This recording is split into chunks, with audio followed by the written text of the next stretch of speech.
ইদানিং গ্রামে বা শহরে যেখানেই যাচ্ছি একটা কথাই শুনতে পাচ্ছি, এবার ভোট কিভাবে দেব। এবার নাকি একদিনে 2 ভোট, তার মানে ভোট সেন্টার 2বার যেতে হবে, 2বার লাইনে দাঁড়াতে হবে। Lot of confusion. কিন্তু এই সব কিছু নিয়ে আপনার যাবতীয় দুশ্চিন্তা আজ দূর হয়ে যাবে। চলুন দেখি আগামী ত্রয়োদশ জাতীয় সংসদ নির্বাচন এবং গণভোটের দিন আমরা কিভাবে ভোট দেব। ভোটের দিন একদম সকালবেলা আপনার ভোট কেন্দ্রে চলে আসবেন। নারী পুরুষ ঠিক এইভাবে আলাদা আলাদা লাইনে দাঁড়াবেন। লাইনের শুরুতেই আপনার ভোটার ক্রমিক নাম্বার উল্লেখ করে লেখা থাকবে আপনি কোন কক্ষে ভোট দেবেন। ভোট কেন্দ্রে কোন কক্ষে আপনি ভোট দিবেন সে বিষয়ে আনসারও আপনাকে সহায়তা করবেন। এরপর আপনি সোজা চলে যাবেন আপনার ভোট কক্ষে। কিভাবে নারী এবং পুরুষ ভোটারদের আলাদা রুমে ভোট গ্রহণ করা হচ্ছে চলুন দেখে আসি। কক্ষগুলোর বাইরেও ভোটার ক্রমিক নম্বরগুলো লেখা থাকবে। প্রথমেই একজন পোলিং অফিসার আপনার নাম এবং ভোটার নম্বর জিজ্ঞাসা করবেন। তারপর আপনার চেহারার সাথে আপনার ভোটার তালিকায় থাকা ছবি মিলিয়ে দেখবেন। এটা আমি, এখানে একটু খারাপ আসছে ছবি।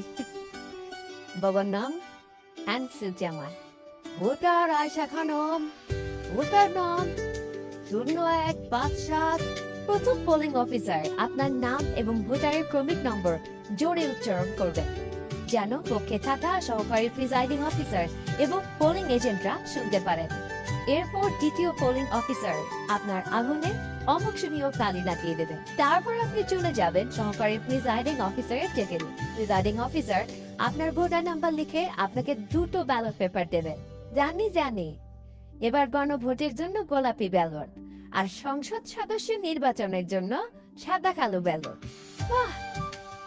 ব্যালট পেপার নেবার সময় আপনাকে স্বাক্ষর করতে হবে। আপনি চাইলে টিপ সই দিতে পারেন।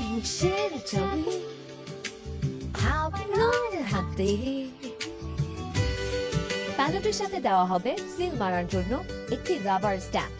আপনি 2টি তালক এবং রাবার স্ট্যাম্প নিয়ে ভোট দেবার গোপন কক্ষে যাবেন। এবার কিন্তু সময় বাঁচানোর জন্য অনেক ভোট কেন্দ্রে 2টো গোপন কক্ষ থাকবে, যাতে একই সময়ে 2জন ভোটার 2টো গোপন কক্ষে ভোট দিতে পারেন। গোপন কক্ষের ভেতরে আপনি কিভাবে ব্যালটে সিল দিবেন চলুন দেখি। গণভোটের গোলাপি ব্যালটে হ্যাঁ এবং না 2টো ঘর থাকবে। সংস্কার বা পরিবর্তন চাইলে হ্যাঁতে সিল মারুন। গণভোটে আপনি হ্যাঁ দিলে সবগুলো সংস্কার পাবে, আর না দিলে কোনো সংস্কারই পাবেন না। এরপর ব্যালটটি লম্বালম্বি ভাঁজ করুন যেন সিলের রং অন্য ঘরে না পড়ে। এরপর আড়াআড়ি ভাঁজ করুন। সংসদ সদস্য নির্বাচনের জন্য সাদা কালো ব্যালটটিতে থাকা আপনার পছন্দের ব্যক্তি বা দলের মার্কায় সিল মারুন। সিলটি কিন্তু নির্ধারিত ঘরের বাইরে যাওয়া যাবে না। মার্কার বাইরে সিল পড়লে আপনার মহামূল্যবান ব্যালটটি বাতিল হয়ে যাবে। সিল মারার পর এই ব্যালটটিও প্রথমে লম্বালম্বি ভাঁজ করুন যেন সিলের কালি অন্য মার্কায় না লাগে। এরপর আড়াআড়ি ভাঁজ করুন।